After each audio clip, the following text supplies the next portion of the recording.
국민의당 안철수 전 후보가 당대표 전당대회 나가기로 했답니다. 자신의 이 당대표 출마는 심장이 멎어 있는 사람에게 전기 충격을 줘서 다시 피가 돌게 하는 것과 같다, 이런 얘기를 했는데, 이 시각 현재 안철수 의원과 이 안철수 전 후보의 출마를 만류하는 의원들이 회동을 갖고 있습니다. 그 결과가 어떨지 모르겠습니다. 잠깐 화면으로 보겠습니다.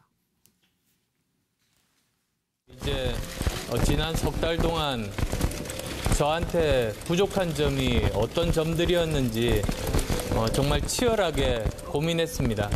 그리고 또 그 부분들 이제 앞으로는 어떻게 개선하겠다, 그런 결심, 각오 가지는 그런 기간이었었습니다. 그런 말씀들을 나눴습니다. 출마를 재고하실 생각은 전혀 없으신가요? 최대한 많은 의원들, 지역위원장들, 당원과 소통하고 설득하겠습니다. 출마하지 말라는 건 정계 은퇴와 같다는 말씀은 어떤 뜻이신가요? 지금 당 상황이 정말로 비상 상황입니다. 예를 들자면 집에 불이 났습니다. 불을 끄는데 제가 동참해야 되지 않겠습니까? 가만히 있는 것은 그건 도리가 아니라고 생각합니다. 변화가 있으리라고 기대했던 건 아니고, 특히 그 지역구 의원님들은 안철수 대표가 혹시나 대표가 되면은 내년 지방선거는 다 망한다, 이렇게까지 말했는데도 뭐 마이동 큰 거. 아예 그냥 확고한 입장이신 건가요? 그렇죠. 우리 예상했던 거예요. 그럼 앞으로의 뭐 일정에 있어서 뭐 협의하신 사항? 뭐 그럴 건 없는 거죠. 뭐 나는 뭐 별 변화 없다고 봐요. 기대한 것도 없고. 유체 이탈이라는 단어가 딱 어울리는 거예요. 네, 책임이 가장 중요한 책임이 있는 분이 후보님 아니시냐. 좀 이번에는 전당대회 좀 출마를 안 하시는 게 맞는 것이다. 그렇게 말씀을 드렸어요. 후보 얘기 들어보면 뭔가 지금 우리하고 너무 딴 세상의 사람 같은 얘기를 자꾸 하고 있다. 지금 우리 중에 네 분 중에 한 분은 이미 정치인 안철수에 대한 평가는 끝난 거나 마찬가지다. 그리고 하느님이 공평해서 과학자로서 또는 의사로서 여러 가지 탤런트를 드렸지만 정치인으로서의 이 탤런트는 안 준 것 같다. 뭐 이렇게까지 얘기를 했어요. 굉장히. 환자가 심장이 정지돼서 쓰러졌을 때 웬만해서는 심장이 다시 안 뜁니다. 전기 충격을 줘야 됩니다. 어떻게 보면 전기 충격으로 다시 심장이 뛰기 시작한 상태가 지금 국민의당 아닌가 싶습니다. 거기서 저는 희망을 찾습니다. 네, 본인이 이제 의사 출신이어서 그런지 몰라도 이제 환자에 비유해서 지금의 자신의 출마는 전기 충격과 같은 효과가 있다, 이런 얘기를 하고 있습니다. 그래서 그런지 몰라도요, 국민의당 지지율이 리얼미터 여론조사에서 조금 오른 것으로 나옵니다. 그러나 다른 분들, 특히 이제 전당대회에 나오시는 분들은 엄청나게 이제 쓴소리를 내놓고 있죠. 조금 전에 있었던 회동 결과도 입장 차이만 확인했다는 얘기를 저는 방금 들었습니다. 안철수 전 후보의 생각은 왜 이런 생각을 갖고 있을지 우리 정기남 이사장님부터 소장님부터 좀 들어봐야 될 것 같아요. 글쎄요, 뭐 제가 안철수가 아니어서 좀 대단히 조심스럽습니다만 저는 이런 느낌입니다. 여전히 안철수 대표는 유체 이탈 화법을 하고 있는 거예요. 새정치례가 뭐냐고 물어보면 뭐 답을 못했었잖아요, 제대로. 저는 또 마찬가지입니다. 심정지 환자엔 뭐 전기 충격이 필요하다. 이게 다른 말 이거잖아요. 결국 당이 지금 거의 꼴깍꼴깍한다. 나 아니면 이 당을 어떻게 보면 치유할 사람이 없는 거다. 내가 적임자다, 이 말이잖아요. 저는 나 아니면 안 된다는 생각이야말로 가장 전형적인 구태 정치라고 생각합니다. 예, 그래도 지지율 좀 올랐죠. 지지율이 이게 시끄러우니까 오른 거예요, 잠시. 안철수 전 후보가 나와서 오른 게 아니고요? 그렇습니다. 저는 그렇게 보지 않습니다. 저는 지지율이라는 것은 요란을 떨면 조금 올라가게 돼 있습니다. 근본적 지지율의 상승으로 보기에는 아직은 좀 이르다. 저는 이런 생각이고요. 저는 내가 뭐라고 썼는지 잊어버렸는데 얘기하다 보니까 저는 감동이 없으면 절대 새정치가 될 수 없고요. 안철수 후보의 지금 최근의 행보로는요, 한국의 마크롱이 될 수 없습니다. 알겠습니다. 철학이 없고 정책이 없고 국민적 동의가 없으면 국민 소기의 성과를 거두기 어렵습니다. 예.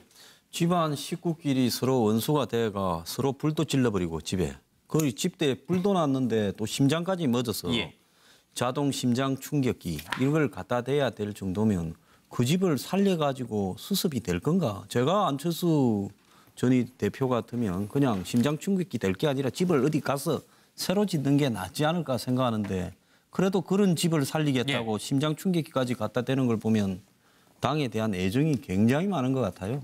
아마 당이 저래도 뭐 이렇게 정리할 거 하더라도 한 뭐 13명 정도는 건져가지고 앞으로 또 이 새 판을 짜는데 오른쪽으로 필요한 거 아닌가 이렇게 알겠습니다. 생각하는 것 같습니다.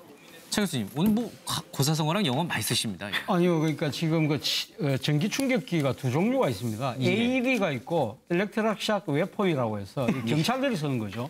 그 AED는 뭐냐? 어렵습니다. 방금 우리 황 소장이 썼습니다만 자동 제세 동기라고 해서 이래 양손으로 탁 가슴에 하는 건데 맞아요. 그거는 앉아 심정지 환자들에게 필요한 거지만 일렉트릭 샤크 웨폰은 경찰들이 강력범을 제압할 때 쓰는 전기 충격기가 있거든요. 전기봉이요. 전기봉 같은 거. 테이저건 같은 테이저건 같은 거. 그런 것이죠. 그렇다고 한다면 지금 안철수 전 대표가 지금 이야기하는 자동 충격기는 AED를 이야기하는 거죠. 죽어가는 당을 살리겠다는 거지만 안철수 전 대표 출마를 반대하는 입장에서 보면 당을 좀 비틀비틀거리는 당을 오히려 완전히 쓰러뜨리는 이건 전기 충격기가 아니냐. 그런 식의 지금 생각을 갖고 있다는 것이죠. 이 부분에 대해서는 뭐 아마 저는 현명한 국민의당 당원들이 판단할 문제가 아닐까 하는 생각이 듭니다. 우리 양문석 교수님. 네. 심장정지. 국민의당이 심장정지 또는 심장마비 상태에 들어갔다고 판단하는 것 같은데 비슷하게 국민들이나 뭐 정치평론을 하시는 분들 비슷하게 생각할 거예요. 그러면 심장정지, 심장마비 상태에 들어간 이유가 뭐냐? 그걸 좀 따져봐야 될 거 아닙니까? 문재인 후보를 급격하게 잡으면서 지지율 상승이 갔던 그 지지율이 한꺼번에 훅 하고 무너졌던 이유는 안철수 후보가 TV 토론에서 계속해서 실수하고 헛발질하면서 그 급상승하던 지지율이 꺾였단 말이에요. 본인의 책임이 크죠. 두 번째, 제보 조작 사건에서 많은 언론들과 많은 정치권 그리고 당내의 당원들이 사과하라. 안철수가 직접 나와서 사과하라. 책임져라. 라고 하는 요구를 철저하게 방관하다가 거의 마무리에 나와서 자숙하겠다 해놓고 지금 방관할 수 없어서 나왔다라고 했던 안철수 전 후보와 전 대표가 사실상 심장마비 상태로 만든 분입니다. 그런데 갑자기 어느 날 자기가 의사로 나타나서 전기 충격으로 또 살린다네? 어느 국민들이 안철수 전 후보가 이야기하는 이야기에 대해서 믿고 신뢰하고 지지하겠습니까? 국민의당을 아주 망가뜨리는 정말 아까 이야기했던 경찰이 범인을 때리는 전기봉과 같은 충격을 주고 있는 거다. 저는 그렇게 생각할 수가 없습니다. 네 분이 모두 다 이제 부정적으로 의견을 피력해 주셨는데 우리 차 의원님은요? 저는 안철수에게 박수를. 그 안철수 후보 국민의당이 잘 되면 제가 속해 있는 자유한국당에 이롭지 않습니다. 지난번 선거 때도 보면 일정한 부분 진보표도 끌어갔지만 보수표도 끌어갑니다. 그렇게 될 경우에는 수도권에서 출마한 보수 후보에게는 아주 치명적이에요. 그런데 그럼에도 불구하고 저는 안철수 후보의 현재 그 재등장을 지지합니다. 그 이유는 뭐냐면 지난번 대선 때 보면요. 저는 저희 나라 정치의 가장 큰 숙제를 해결할 힘이 이 사람한테 있다는 걸 봤어요. 뭐냐? 이 안철수 후보는 21.4%를 얻었는데 전국적으로 호른 득표를 얻었어요. 호남, 영남, 강원, 제주 할 것 없이. 그러니까 탈지역주의 모티브가 지금 이분한테 있다라는 거 하나 하고 또 그것을 어떤 힘으로 했냐? 중도주의로 또 했단 말이에요. 대한민국 극단적인 대립이 되어 있는 대한민국 정치에 또 이 중도주의가 자기가 자리 잡겠다라는 그런 두 가지 의미가 있어요. 탈지역주의, 중도주의. 그래서 이걸 좀 살려갔으면 좋겠는데 최근에 보면은 지금 현재 남아있는 실질적으로 선거 시기가 아닌 시기에는 최당의 권력을 갖고 있는 국회의원들이 호남 의원들이 지금 민주당 쪽에 고개를 기웃하든지 아니면 자체의 어떤 그 정체성을 살리는데 실패하고 있어요. 그래서 이런 위기 타파를 위해서 안철수 후보가 전면에 나서는 거는 참 필요했다. 안철수는 위기의 원인이 아니라 위기의 해결책이다. 알겠습니다. 혹시 안철수 전 후보가 당대표가 되면 당 갈아타시는 건 아니죠? 저는 그렇지는 않습니다. 저는 보수주의자입니다. 왜 그러세요? 그거? 그럼에도 불구하고 안철수 전 후보가 잘하고 있다. 근데 잠깐만요. 제가 여기서 한 가지만 또 날 갖고 그럴래. 뭐 21%에 대한 안철수 후보에 대한 평가를 높였는데요. 데이터를 보면요. 참 이거 정말 14대 대통령 선거입니다. 92년에 기호 3번 국민의당 정주영 후보, 그다음에 기호 4번 박찬종 후보가 합치면요.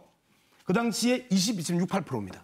그다음에 97년 15대 때 이인재 후보가 경선 불복하고 나서 19.2%입니다. 즉 제3의 후보가 나섰을 때 언제든지 우리나라 국민들은 19에서 22 사이를 찍어줬습니다. 안철수 후보의 리더십이나 인기나 그다음에 희망이 아니었다라는 거예요. 알겠습니다. 노영희 변호사님. 네, 짧게 하겠습니다. 잊혀질 수 없다라고 하는 너무나도 절박한 조바심이 오늘의 이 상황을 좀 만든 게 아닌가 생각이 들고요. 자기 당을 심정지 환자에 비유하는 것이 과연 적절했는지에 대해서는 아마도 홍준표 당대표를 따라한 것이 아닌가. 임팩트가 강한 단어와 비유를 사용해서 뭔가 국민들에게 그 존재감을 좀 나타내려고 하는 것 같은데 그것이 과연 말만 해서 될 것인가. 이 부분에서 좀 생각을 좀 해봐야 될 것 같아요. 알겠습니다. 오늘 이 자리에 홍준표 후보가 사실 주인공이 아닌데 여러 번 거론이 되는군요. 최대한 많은 의원들, 지역위원장들, 당원과 소통하고 설득하겠습니다. 출마하지 말라는 건 정계 은퇴와 같다는 말씀은 어떤 뜻이신가요? 지금 당 상황이 정말로 비상 상황입니다. 예를 들자면 집에 불이 났습니다. 불을 끄는데 제가 동참해야 되지 않겠습니까? 가만히 있는 것은 그건 도리가 아니라고 생각합니다.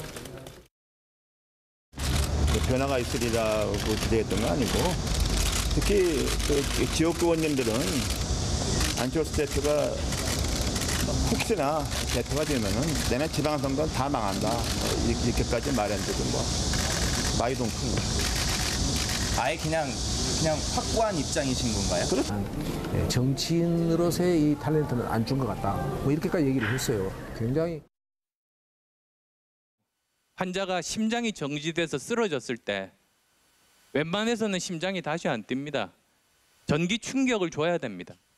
어떻게 보면 전기 충격으로 다시 심장이 뛰기 시작한 상태가 지금 국민의당 아닌가 싶습니다. 거기서 저는 희망을 찾습니다. 네, 본인이 의사 출신이어서 그런지 몰라도 환자에 비유해서 지금의 자신의 출마는 전기 충격과 같은 효과가 있다 이런 얘기를 하고 있습니다. 그래서 그런지 몰라도요. 국민의당 지지율이 리얼미터 여론조사에서 조금 오른 것으로 나옵니다. 그러나 다른 분들, 특히 전당대회 나오시는 분들은 엄청나게 쓴소리를 내놓고 있죠. 조금 전에 있었던 회동 결과도 입장 차이만 확인했다는 얘기를 저는 방금 들었습니다. 안철수 전 후보의 생각은 왜 이런 우리 예상했던 거예요. 그럼 앞으로의 일정에 있어서 협의하신 사항? 그럴 건 없는 거죠. 나는 별 변화 없다고 봐요. 기대한 것도 없고. 유체 이탈이라는 단어가 딱 어울리는 거예요. 네, 가장 중요한 책임이 있는 분이 후보님 아니시냐. 좀 이번에는 전당대회에 좀 출마를 안 하시는 게 맞는 것이다. 그렇게 말씀을 드렸어요. 후보 얘기 들어보면 뭔가 지금 우리하고 너무 딴 세상의 사람 같은 얘기를 자꾸 하고 있다. 지금 우리 중에 네 분 중에 한 분은 이미 정치인 안철수에 대한 평가는 끝난 거나 마찬가지다. 그리고 하느님이 공평해서 과학자로서 또는 의사로서 여러 가지 탤런트를 드렸지만 국민의당 안철수 전 후보가 당대표 전당대회 나가기로 했답니다. 자신의 이 당대표 출마는 심장이 멎어 있는 사람에게 전기 충격을 줘서 다시 피가 돌게 하는 것과 같다 이런 얘기를 했는데 이 시각 현재 안철수 의원과 이 안철수 전 후보의 출마를 만류하는 의원들이 회동을 갖고 있습니다. 그 결과가 어떨지 모르겠습니다. 잠깐 화면으로 보겠습니다. 이제 지난 석 달 동안 저한테 부족한 점이 어떤 점들이었는지 정말 치열하게 고민했습니다. 그리고 또 그 부분들 이제 앞으로는 어떻게 개선하겠다 그런 결심, 각오 가지는 그런 기간이었었습니다. 그런 말씀들을 나눴습니다. 출마를 재고하실 생각을 갖고 있을지 우리 정기남 이사장님부터 소장님부터 좀 들어봐야 될 것 같아요. 글쎄요, 뭐 제가 안철수가 아니어서 좀 대단히 조심스럽습니다만 저는 이런 느낌입니다. 여전히 안철수 대표는 유체 이탈 화법을 하고 있는 거예요. 새정치례가 뭐냐고 물어보면 뭐 답을 못 했었잖아요, 제대로. 저는 또 마찬가지입니다. 심정지 환자엔 뭐 전기 충격이 필요하다. 이게 다른 말 이거잖아요. 결국 당이 지금 거의 꼴깍꼴깍한다. 나 아니면 이 당을 어떻게 보면 치유할 사람이 없는 거다. 내가 적임자다. 이 말이잖아요. 저는 나 아니면 안 된다는 생각이야말로 가장 전형적인 구태 정치라고 생각합니다. 예. 그래도 지지율 좀 올랐죠. 지지율이 이게 시끄러우니까 오른 거예요, 잠시. 안철수 전 후보가 나와서 오른 게 아니고요? 그렇습니다. 저는 그렇게 보지 않습니다. 저는 지지율이라는 것은 요란을 떨면 조금 올라가게 돼 있습니다. 근본적 지지율의 상승으로 보기에는 아직은 좀 이르다. 저는 이런 생각이고요.